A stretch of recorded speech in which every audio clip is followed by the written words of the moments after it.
Welcome back to Mad Genius. I'm Ariel Kashanchi, and I'm just getting back from taking my cat for a walk, which not on a leashed walk, not like I would never let those tufted toes touch the cement. That's disgusting. She has one of those bubble backpacks. And so I put her in that, and her best friend is my friend Carlisle's dog, Chloe. They live 2 buildings down from us. And so we're trying to get them to get to know each other. So she comes over sometimes, and Nia just watches her from a distance and hisses at her. And, but she doesn't leave the room. So that tells me that there is a desire for them to become friends. And she's been trying to escape my apartment the past couple days. I've had to run after her in the hallway and pick her up. And so I'm like, maybe she's itching to get out. And so I got to get her out. And so we went for a walk, and we went places, and people would just comment on how cute she was. But they didn't we went to a donut shop, they didn't kick us out. We went to a coffee shop, nobody cared that a cat was, I guess a pet is a pet, right? But anyway, so it's good to know that I can take her for walks whenever I want to now. And she can get her fresh air, not want to escape home. And I get to work my rhomboids a little bit because I wear the backpack forwards. So I'm pulling my shoulders back to keep the backpack on, which is postural work. So everybody wins. She gets fresh air, I get postural work.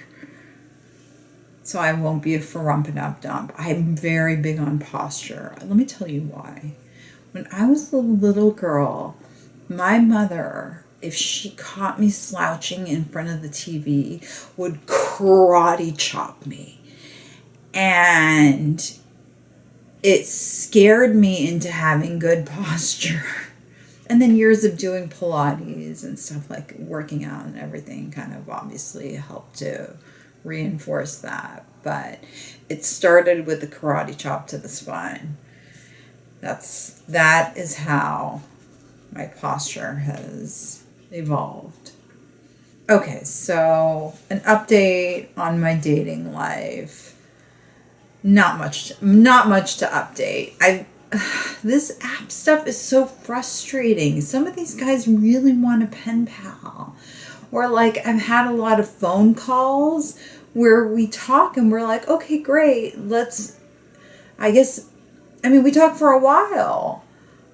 And then the guy's always like, I'm going out of town, but when I get back in town, and I'm like, is that a rejection? Because I never heard back from them, but I also forgot about them. I just remember that I had the calls. You know what I mean? I don't remember the guy in particular, but I just remember that the call existed. And so those guys never came to fruition. So that was annoying. And we spoke on the phone for a while. So we had phone chemistry. And one of them I even FaceTimed with. And just nothing ever came of it. And I don't know. My friend Gabby Conti, who I've mentioned before, she was writing an article for Cosmo, and she went on 20 dates was it 20 or 30 dates? I think it was 30 dates in 2 days I guess to see if she can meet her husband, and she did. One of them was her husband. Actually, 2. He was 2 of the dates. She went out with him twice. Was it 20 dates or 30? Now I'm forgetting. But either way, my point is, she was like, I was telling her, I was like, I've been on 7 dates and over 7. And she said, get to 20. And I guarantee you by 20 you'll meet someone. And so I'm trusting her because meeting somebody IRL, it's not happening for me.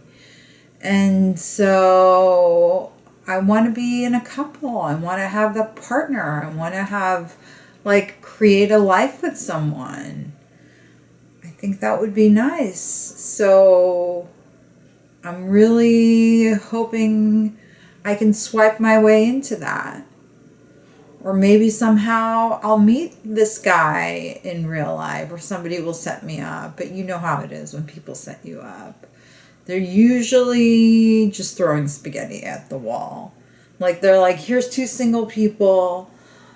One of my friends was like trying to set me up with her husband's best friend, who she's like, he's a big male whore. I'm like, you don't need to remind me that he's male.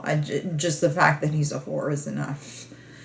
And she's like, he's a womanizer. And I'm like, why would you want to set me up? Well, like, what makes you think that just because you guys are getting married, it's going to inspire him to change for me? You know, if he's that kind of person, why would you think that's a good idea? But nonetheless, they tried.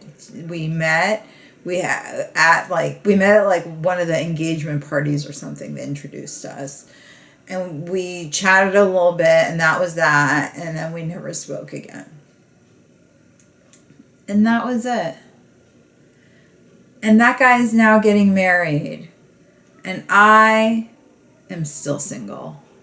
So that's what life is for you, you know? You just don't know what to expect. As I learned today at my IOP, my mental health program, we were doing this class where you beat a drum, and it's like the teacher will do a beat, and then you're supposed to repeat the beat. So it's either beat or beat, beat, beat, beat, beat, or 4 beats, whatever. Whatever it does, you repeat it. And he'll keep repeating the same part, the same, like, pattern, and then he'll switch, and you have to be able to switch with him. And it's like supposed to show you that life is unpredictable, and you gotta just go with it, because you can't control everything. So I think it's a good metaphor, and drumming your way into it is a fun way to do it. So why not? What else is going on? Okay.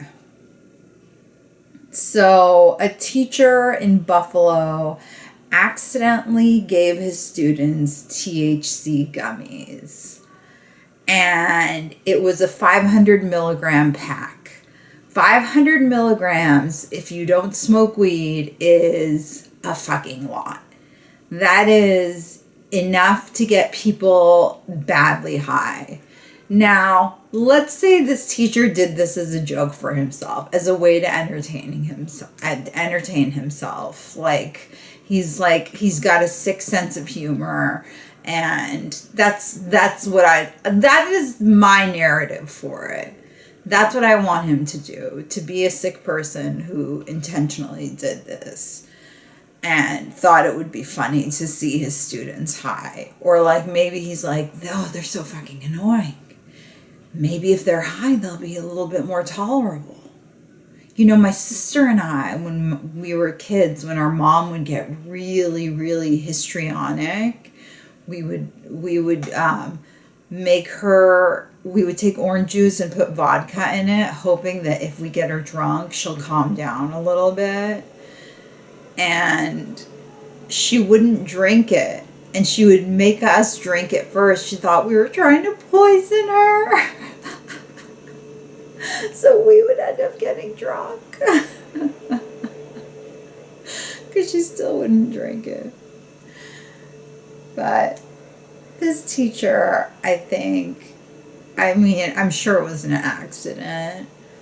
But why are you bringing your gummies with you to school? Like, there's so many things wrong with this. But I would say, I hope he's punished. Okay. John Bon Jovi, the rock star, if you're a Gen Xer or Gen Zer, not Gen Xers would know, but he has this restaurant in New Jersey. He has a chain of them, he and his wife, where it's you pay whatever you can afford. So it's basically like, like homeless people can go. And the mayor is feuding with him because he started feeding the homeless people. Like, isn't that what we want, for them to be fed, and maybe less of them begging on the streets, and maybe like helping them feel like, some of them, the ones with the mental health problems, those need to be medicated. But for, people who are just down on their luck, homeless, or whatever it is, like, what kind of piece of shit mayor does that have to be in Jersey to feud with the great John Bon Jovi, too? I love Bon Jovi. Living on the Edge. He actually had a minor hit called Bed of Roses. I wanna lay it down. Don't listen to my off-key voice. But it was really beautiful. And so how could you not like John Bon Jovi? How dare you feud with him? Okay. So these 4 guys, they look to be in their like late teens, early 20s. They rode horses into Walmart, and one of them claimed that it was his emotional support horse. And they did it obviously for like TikTok clout. Like, they had somebody film it and everything. And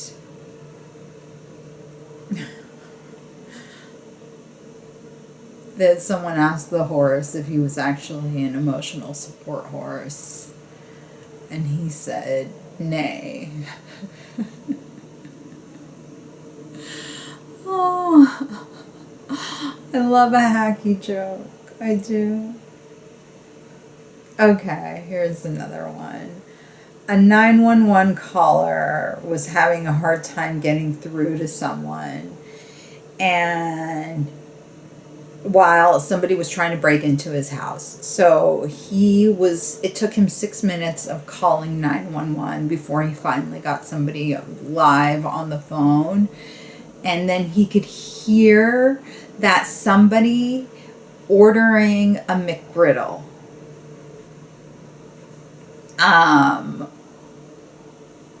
Just imagine how jarring that has to be.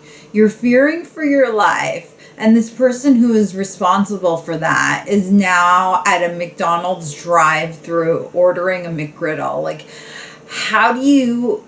There's no way that they could be doing their job while ordering breakfast. And I get that it's maybe, one of those jobs where it's really hard and you're seeing the worst of the worst every day because you're getting 911 calls, but it's still no excuse. Don't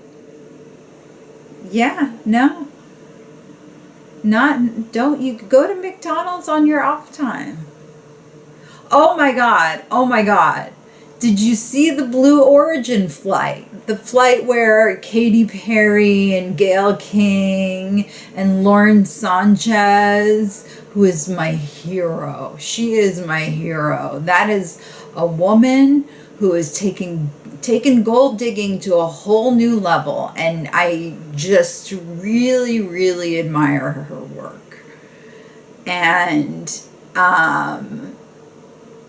they went on this flight for 10 minutes where they just proved that they actually have the funding to do it. I mean, like, there was no, like, they made it seem like it was a historical moment, but it really was like a